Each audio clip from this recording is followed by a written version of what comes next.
सदगुरुदेव महाराज की। उठ काल उठ सूर्य वंशर सूर्य तोटी अस्तमित हो जिवे। सुन पुओ तोर हम किंतु सेतिपई तते किछि सत्कर्म करिया पड़िबो। कोन दरकार तोर ना क्या गोटे पुओ दरकार। वशिष्ठ कहले मु कोन जाइता या गुरु होइछि तू जहा मागी मु तते सिया देबी। कहले गुरु देबेनी आशीर्वाद करबेनी। कहले धरहु धीरई सुत चारी राम जय राम जय जय राम त्रिभुवन विदित भगत भयहारी राम जय राम जय जय राम। अरे जहाँ मागिबू सेया देबी से भलिया गुरु मु नुहे ना। आउ तू जहाँ मागिबू ता चारि गुण देबी। गोटे पुओ कोन मागुछु धर उधीर होई सुत चारि चारटा पुओ देबी। दशरथ तो खुशी हेले कहले सुन एते खुशी होनी ना कोन पट्टी। कहले खाली पुओ देबी चारटा नाउ त्रिभुवन विदित भगत भयहारी तो चारिटा पुओ करो ना त्रिभुवन रे व्याप्त हो भक्तर भय हरण करिवे भलिया पुओ देबी। किंतु कहले गुरुदेव किंतु कहले तते किछि सत्कर्म करिया पड़िबो। कहले कोन करे शृंगी ऋषि के आनी गोटे पुत्र कामिष्टि यज्ञ कर। शृंगी ऋषि के डका गला रामचरित मानस नहीं अन्य रामायण रे अछि ये यज्ञर जो यज्ञशाला जो विराट आकार एकर एकर जगह गोमय रे स्वहस्त रे दशरथ महाराज तांको पत्नी मानक सहित मिसिकी लेपन करथिले। मां माने चिंता करंते सत्पुत्र केमिति सृष्टि हुए। निजे रानी मानक सहित मिसी गोमय रे पूरा अंचल को लिपिथिले। दशरथ महाराज तांको रानी माने अन्य रामायण रे वर्णना अछि। जाओ यज्ञ हला यज्ञ शेष रे शृंगी ऋषि यज्ञ कले अथर्ववेदर मुख्य ज्ञाता। यज्ञ शेष रे स्वयं अग्निदेव चरु धरी बाहरिले। यज्ञ रे जेले चरु धरी के अग्निदेव बाहरिले सेते बेले सी देले वशिष्ठ को कहले कोन यथा जोग जेहि विधि बनाई कहा को केते चरु बटा हो अग्निदेव कहि दैथिले। रामचरित मानस सिद्धांत अनुसार अन्य रामायण विभिन्न रामायण रे चरु बंटन अलग अलग प्रकार लिखा है। आम रामचरित मानस भीतर जीवा। दशरथ महाराज कौन कले चरु को धरिकी आघ्राण करी नासा सुवर्ण मय चरु राधे गोविंद गोविंद गोविंद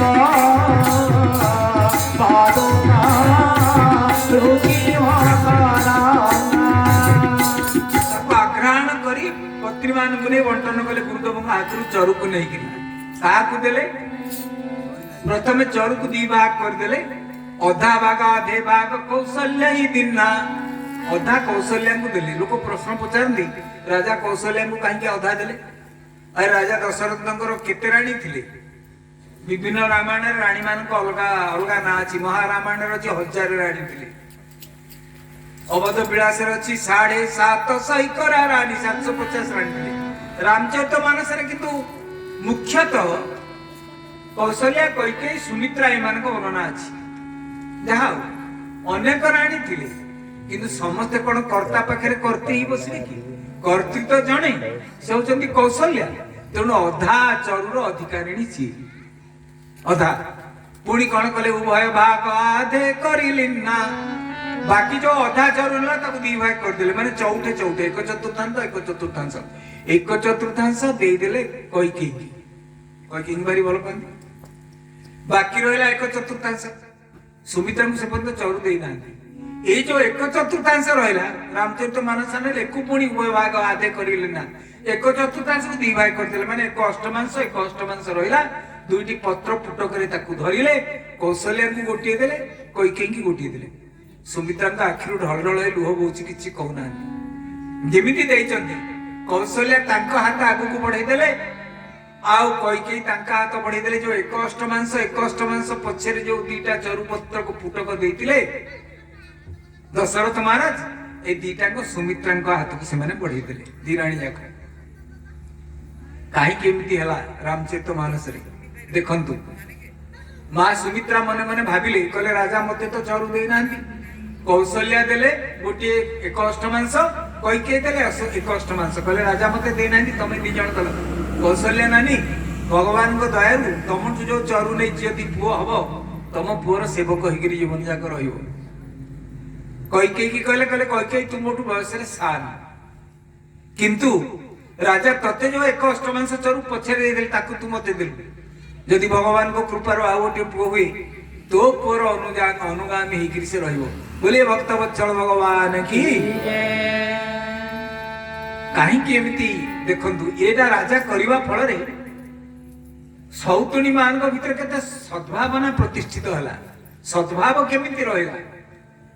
ଆମର ତ କୁହାଯାଇଛି ଭାଗବତରେ, ଅନେକ ସପତଣୀ ଘରେ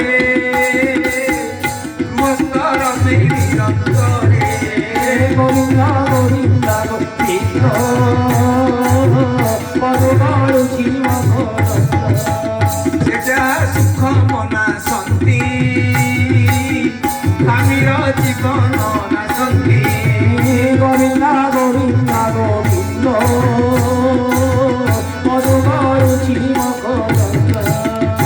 ଯୋଉଠି ଅନେକ ସୌତୁଣୀ ଥାନ୍ତି, ନିଜ ନିଜ ଭିତରେ କଳି ଲାଗି ସ୍ୱାମୀର ଜୀବନ ନାଶନ୍ତି।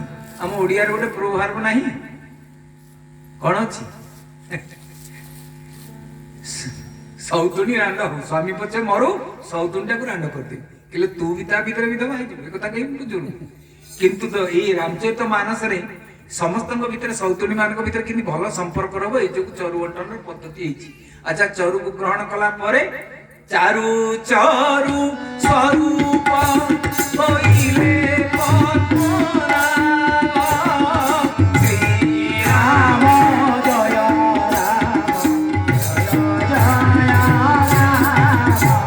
ରାଣୀ ମାନଙ୍କର ଗର୍ଭୋଦୟ ହେଲା। ସମୟ ବହୁତ କମ ଆମ ପାଖରେ, କ୍ଷମା କରିବେ। ଆଉ ଯେତେବେଳେ ଗର୍ଭୋଦୟ ରାଣୀ ମାନଙ୍କର ହେଲା, ଆଉ ରାମଚରିତ ମାନସରେ ତ ବର୍ଣ୍ଣନା କରାଯାଇଛି ଯେ ପ୍ରକୃତି ରାଣୀ କେମିତି ସ୍ୱାଗତ ଜଣୁଛି ଭଗବାନଙ୍କୁ। ଦିଶା ପ୍ରସାଦ ଦୁର୍ଗଗନ ନିର୍ମଳ ଗଣୋଦୟ ମହିମଙ୍ଗଳ ଭୂଇଷ୍ଠ ପୁରଗ୍ରାମ ପ୍ରଜାକରା ବପୌ ବାୟୁ ସୁଖ ସ୍ପର୍ଶ ପୁଣ୍ୟ ଗନ୍ଧବ ଶୁଚି ଦ୍ୱିଜାତି କୁଳ ସନ୍ନାଦସ୍ତବକା ବନରାଜୟ। ମୁନି ଋଷି ମାନେ ହିମାଳୟରୁ ଆସି ଅଯୋଧ୍ୟାରେ ତପସ୍ୟା କରିବାକୁ ଲାଗିଲେ। ନଈ ଗୁଡା କୁଳୁ କୁଳୁ ନିନାଦରେ ପ୍ରବହମାନ ହବାକୁ ଲାଗିଲା। ଅସମୟରେ ଗଛରେ ଫୁଲ ଫଳ ସବୁ ଭର୍ତ୍ତି ହେଇଗଲା। ଅସମୟରେ ମଳୟ ପବନ ବର୍ଷ ଯାକ ବହିବାକୁ ଲାଗିଲା। ବାବାଜୀ ଗୁଡା, ମୁନି ଋଷି ଗୁଡା ବଡ ଆଶ୍ଚର୍ଯ୍ୟ ହେଲେ, କହିଲେ ହଇରେ, ଏ ଖରା ଦିନ ବର୍ଷା ଦିନ ସବୁବେଳେ କଣ ମଳୟ ପବନ ବହୁଛି? ଧରିଲେ ଦିନେ ପବନ ଦେବତାଙ୍କୁ ପଚାରିଲେ, କହିଲେ ପବନ ଦେବତା ତମ ମୁଣ୍ଡ ଖରାପ ହେଇଛି? କହିଲେ କଣ ପାଇଁ? କହିଲେ ଏମିତି କଣ ସବୁବେଳେ ମଳୟ ପବନ ବହୁଛି? କହିଲେ ମୁନି ଋଷି ଗୁଡା ତମେ ମୂର୍ଖ କି ଜାଣିନ? ତମେ ଜାଣିଛ ଏ ଯୋଉ ଭଗବାନ ଏଇ ଜନ୍ମରେ ମାତୃ ଗର୍ଭରେ ଅଛନ୍ତି, ଅବତାର ନେଇକି ଆସିବେ, ଏଇ ଜନ୍ମରେ ମୋ ପୁଅକୁ ପବନ ଦେବତା କହୁଛନ୍ତି ସର୍ବଶ୍ରେଷ୍ଠ ଭକ୍ତର ସମ୍ମାନ ମିଳିବ। ଆରେ ଯାହା ପୁଅ ବିଶ୍ୱବ୍ରହ୍ମାଣ୍ଡର ସର୍ବଶ୍ରେଷ୍ଠ ଭକ୍ତ ହବ, ସେ ବର୍ଷ ଯାକ ମଳୟ ପବନ ବହିବନି, ଆଉ କଣ ଗନ୍ଧରା ପବନ ବହିବ? ବୋଲେ ପବନ ଦେବତା ଭଗବାନ କି। ହନୁମାନ ସର୍ବଶ୍ରେଷ୍ଠ ଭକ୍ତ ହେଇଥିଲେ। ମୁନି ଋଷି ମାନେ କହିଲେ, ଆଚ୍ଛା ଏମିତି ବ୍ୟବହାର ଅଛି? କହିଲେ ହଁ। ନଈର ପାଣି ଗୁଡା ବର୍ଷ ଯାକ କୁଳୁକୁଳୁ ନିନାଦରେ ପ୍ରବହମାନ ହଉଛନ୍ତି, ପରିଷ୍କାର ପାଣି। ନଈ ମାନଙ୍କୁ ମୁନି ଋଷି ମାନେ ପଚାରିଲେ, କହିଲେ ହଇଲୋ ନଈ ଗୁଡା ତମେ ଏଇ ସବୁ କଣ, ଆମେ ତ ମୁଁ ଜାଣିପାରୁନି, ମୁଣ୍ଡ ଟିଣ ହେଇଯାଉଛି। କହିଲେ କଣ ହେଲା? କହିଲେ କିରେ ବର୍ଷା ଦିନେ ଗୋଳିଆ ପାଣି ଆସେ, ଖରା ଦିନେ ପାଣି ଶୁଖିଯାଏ, ତମେ ବର୍ଷ ଯାକ କୁଳୁକୁଳୁ ନିନାଦରେ ଗୀତ ଗାଇ ଗାଇ ପରିଷ୍କାର ହେଇ କଣ ପ୍ରବହମାନ ହଉଛ? ମୁନି ଋଷି ମାନଙ୍କୁ ନଦୀ ମାନେ କହୁଛନ୍ତି ନଦ୍ୟ ପ୍ରସନ୍ନ ସଲିଳା। କହିଲେ ଆରେ କାହିଁକି ଆମେ ପରିଷ୍କାର ପାଣି ହେଇଛୁ କୁଳୁକୁଳୁ ନାଦରେ ଗୀତ ଗାଇକିରି ଯାଉଛୁ ଜାଣିଛ? ମୁନି ଋଷି ମାନେ କହିଲେ ନାଇଁ ଜାଣିନୁ ବୋଲି ତ ତମକୁ ପଚାରିଲେ। କହିଲେ ଶୁଣନ୍ତୁ, ଆମେ ଗୋଟେ ହତଭାଗିନୀ ଝିଅ। ଏ ମୁନି ଋଷି ମାନେ କହିଲେ ମାନେ? କହିଲେ ଆମେ ଥରେ ବାପ ଘରୁ ଶାଶୁ ଘରକୁ ଗଲେ ଆଉ ଆମେ ବାପ ଘରକୁ ଫେରୁନା। ନଈ ପର୍ବତରୁ ବାହାରେ, ପର୍ବତ ତା ବାପ ଘର, ଶାଶୁଘର ହେଲା କୋଉଟା? ସମୁଦ୍ର। ପର୍ବତରୁ ବାହାରି ସମୁଦ୍ରକୁ ଗଲେ ଆଉ ଫେରେ କେ ଜାଣି ବାଟ ଗାଁ ଆଡେ ନଈ ଫେରୁଥିବ, ଆମ ଆଡେ ତ ଫେରୁନି। ଫେରିବ? ମୋଟେ ଫେରିବନି। ଏମିତି ହତଭାଗିନୀ ଝିଅ। ଥରେ ବାପ ଘରୁ ବାହାରିଲୁ, ଶାଶୁ ଘରକୁ ଗଲୁ, ସଇଲା କଥା, ଆଉ ଫେରିବନି। କିନ୍ତୁ ଏଇ ଯୋଉ ପ୍ରଭୁ ଆସୁଛନ୍ତି ଆମକୁ ଶାଶୁ ଘରେ ଆମ ବାପାଙ୍କ ସହିତ ମିଳିତ କରେଇଦେବେ। କହିଲେ କେମିତି? କହିଲେ ସମୁଦ୍ର ଯେତେବେଳେ ସେତୁବନ୍ଧ ପ୍ରତିଷ୍ଠା ହବ, ପର୍ବତ ସବୁ ସେଇଠି ଆସି ପଡିବେ, ବାପା ମାନେ ଆସିବେ ଆମର, ଆମେ ଶାଶୁ ଘରେ ବାପାଙ୍କୁ ଦେଖିବୁ, ଆଉ ଟିକେ କୁଳୁକୁଳୁ ନାଦରେ ପ୍ରବହମାନ ହବୁନି? ଦ୍ୱିତୀୟ କାରଣ ଶୁଣନ୍ତୁ, ଆମେ କାହିଁକି କୁଳୁକୁଳୁ ନାଦରେ ପ୍ରବହମାନ ହଉଛୁ। ଦ୍ୱିତୀୟ କାରଣ ହଉଛି କଣ ନା, ଆମ ଭିତରୁ ଗୋଟିଏ ଭଉଣୀ, ସେ ଭଗବାନଙ୍କ ନଖ କୋଣରୁ ସୃଷ୍ଟି ହେଇଛନ୍ତି। ତାଙ୍କୁ ଜଗତରେ ସମସ୍ତେ ପୂଜା କରନ୍ତି। ବିଷ୍ଣୁ ନଖ କୋଣେ ଏ ପିଲା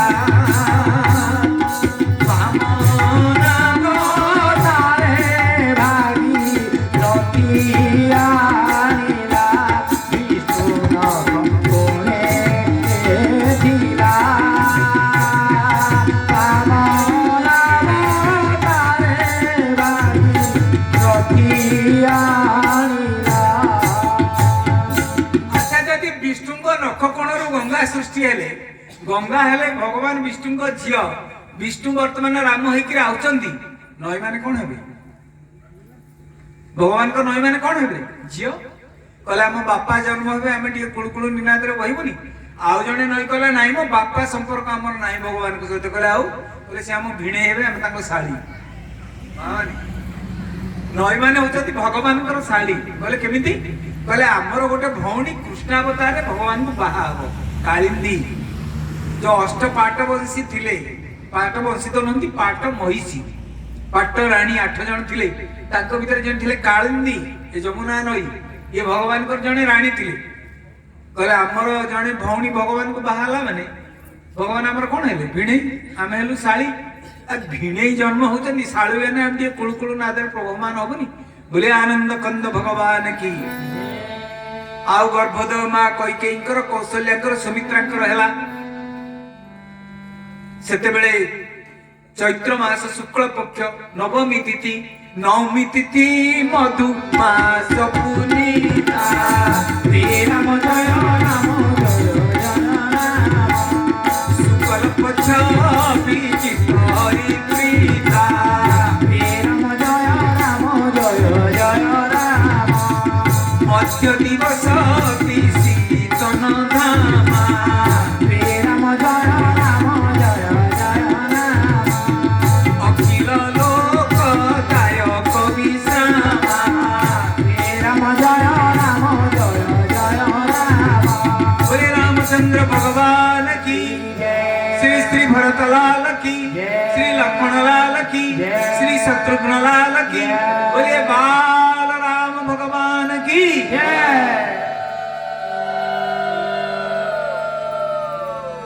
बसंत ऋतु मृदुमंद मलय पवन प्रवहमान होचंती। दिन 12टारे अभिजित मुहूर्त रे माँ कौशल्या गर्भ शून्य हो गला भाया लगे। मुंड टी बुले देला, आखि खोला को देखले आगे भगवान ठिया चतुर्भुज बोले अरे मो गर्भावस्था कौन गला, ये बोधे या भितर थिले। भय प्रकट कृपाला दीन दयाला, कौशल्या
भगवान प्रकटित गोटे पक्षर लिखा भगवान गर्भरे थिले एठी प्रकटित तो किछि नथिबा हठात गिरे जिबा केमिति भगवान नीलजी मुत देह कांति मणि चट कंति गोविंद गोविंद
शरीर भगवान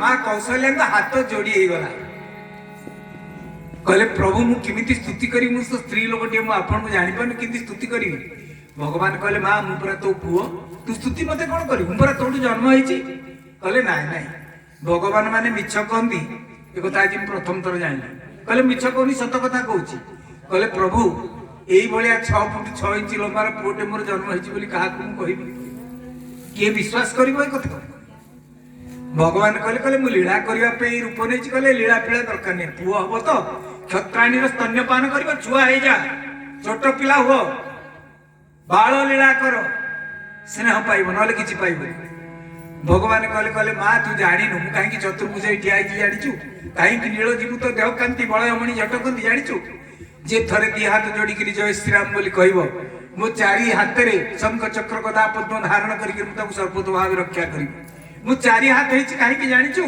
धर्म अर्थ काम मुख्य चतुर्पर्ग फल प्रदान करी कहले मोर तो गोटे दरकार नहीं तू संसार को जा दबु दबु वर्तमान छुआ जा भगवान टे छुआ कहले हम कहले ना एमती किशोर कई हमें 12-14 वर्षर पिला कई जन्म करती कहले छोट पिला जा भगवान छोट पिला कहले माँ एथर है तू जमी कह मुझे कर भक्ताधीन भगवान एथर है कहले है जे छोट छुआ जन्म होकर कौन एमती कथबार्ता करती लोक कहे कौन भूत प्रेत लगी छुआ कौन कथबार्ता करा ओरिजिनाल छुआ नुहे आउ कांदू भगवान कहले मोर कौन दुख पड़े माँ कौशल्या कहले कौन है रावण आदि राक्षस मान द्वारा पृथ्वी बर्तमान संत्रस्त अवस्था अच्छी मुनि ऋषि मैंने त्राही त्राही डाक छाड़ुंट गोमाता ब्राह्मण मैंने त्राही त्राही डाक छाड़ुं तू कहू मोर कौन असुविधा जे कांदी अरे निज असुविधा जे कांदे से जीव अन्यर असुविधा जे कांदे से शिव तू जीव कहले ना मु जीव नुहे कहले ताले कान ब्रह्म कान तते कांदीबा को पड़िबो भगवान कहले कहले कांदिकी माया न कले ये मते भगवान बोली जानिथिबो कोळकु नबनी कि स्तन्यपान करिबनी तेणु गोस्वामी कहले सुनी वचन सुजाना रोदन ठाना कोई बालक सुरौपा या चरित जगा होई मन पावई तेन पराई भवकोपा ये चरित के श्रवण करती फलश्रुति सुनंतु भवकूपरे से माने पड़ती नहीं ये चरित जे गावई हरिपद पावई आपण माने हरिपद पाइबार वर्तमान अधिकारी हेले रामक जन्मर कथा श्रवण आपण करूचंती भगवान छोट छुआई क्रंदन करने को लगे माँ उठेलेनि कि कोल को नेलेनि कहले ब्रह्म केमती कांदुची देखिया केते समय कांदुची भगवान कहले कहले अरे ये यदि मते ब्रह्म बोली भाव तो कोल को नबनी भगवान तांको माया को अपस्कृत करनेले माँ हठात कर मन पड़ला अरे केते बेले गोटे पिलाटे जन्म होई तळे पड़ी कांदुची मु केटे निष्ठुर हृदय माँ मु ताको कोल को नहुनी स्तन्यपान करोनी तत्क्षणात कोल को उठे नै गले माँ कौशल्या माया जेतेला अपसरी गला आ पछ कथा मन रहिलानी एई छुआ एले एते बड़ हेकिरी शंख चक्र कथा पतो देखौतला किछि ठो पुछि गला मोर सा कोल को नै गले पोगु कोन कहले मोर सात राजा धन मोर जीवर जीवन मोर रंकुणी रतन अष्ट नीति रे तोर चरण जुगल जेते की कच कमल रूप जाए कोटि कंदर नीति रे तोर श्याम पवन तोर राजीव लोचन केते खंडित जतने प्रीति रे मोर सात राजा धन मोर जीवर जीवन मोर रंकुणी रतन अष्ट निधि रे मो पुअर पाद केड़े सुंदर मो पुअर मुखमंडल केड़े सुंदर स्तन्यपान करौचंती विमुक्त हो जाउचंती माँ अरे भगवान को जे कोळे धरची ता अवस्था कौन होतो आमे तो साधारण मनुष्य छको कोळे धरले केते आनंदित होची भगवान जहा कोळे अछंती से कोळे थिबा रामचंद्र समस्त ऊपर कृपा रखितांतु आपणको एरिया रे गाँ रे समस्त मंगल विधान करंतु राति 11टा हवाक जाइछि कथा प्रसंग एठी विश्राम दवा आउ राम जन्मठी आउ तो आगु आमे जाई पारलेनी तेणु मु क्षमा प्रार्थना आपण करछि इतमै जे ता भीतर शुद्ध राम कथा ही आपण मान को कहिछि बा शास्त्रीय कथा केवल कहिछि एतिकी गर्वर सहित मु कहबी आउ अवश्य अनेक जगह कौन विषय वस्तु टी सरेनी गोटे जगह विषय वस्तु पछेकी रहा गोटे जगह जगतसिंहपुर जाइली प्रवचन दबा गोटे निशुआ लोक बिड़ा ठेंगा धरिकी प्रवचन सहला बेलू निशु को मोटी मोटी एमती तराटी चाहला मुझे ससुरा जी बाडेब मत ये मुझे चाहते डरी आते कमी प्रवचन सरला से आउ टे मो पाखक माड़ी आसला मुझे भाई कथा कौन बाड़िया पिटा मत कर कहले तत्ते बाड़ी मुझे आउ कहले तत्ते जो टोका डाकिकी आनी माँ को ता कथा बुझी तेणु भाई जदि प्रवचन कौन भल लगी न आपण को मत जे डाकी से कड़े गले कथा आप बुझे मोर किसी दोष ना दुई बार भगवान को जय जयकार करे कथा को विश्राम दवा गुरुदेव तुम्हारी जय जय गुरुदेव तुम्हारी जय जय सद्गुरु तुम्हारी जय जय सद्गुरु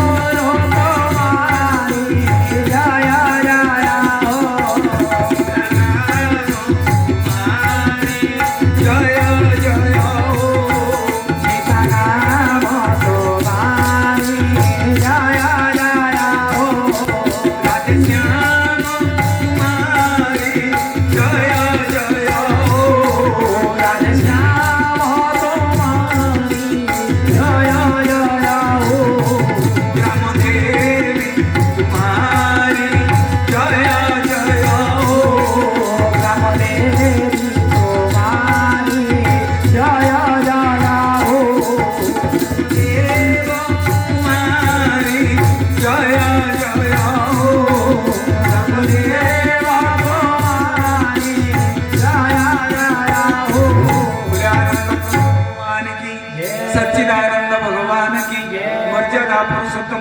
रामचंद्र की, प्रेम पुरुषोत्तम कृष्णचंद्र की, अपने अपने गुरु महाराज की आनंद कवार हरि बोल।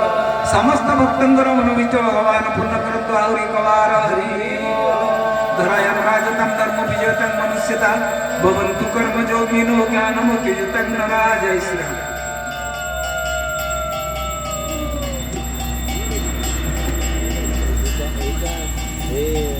हेलो, एक विशेष सूचना अच्छी। आज अयोध्या नगर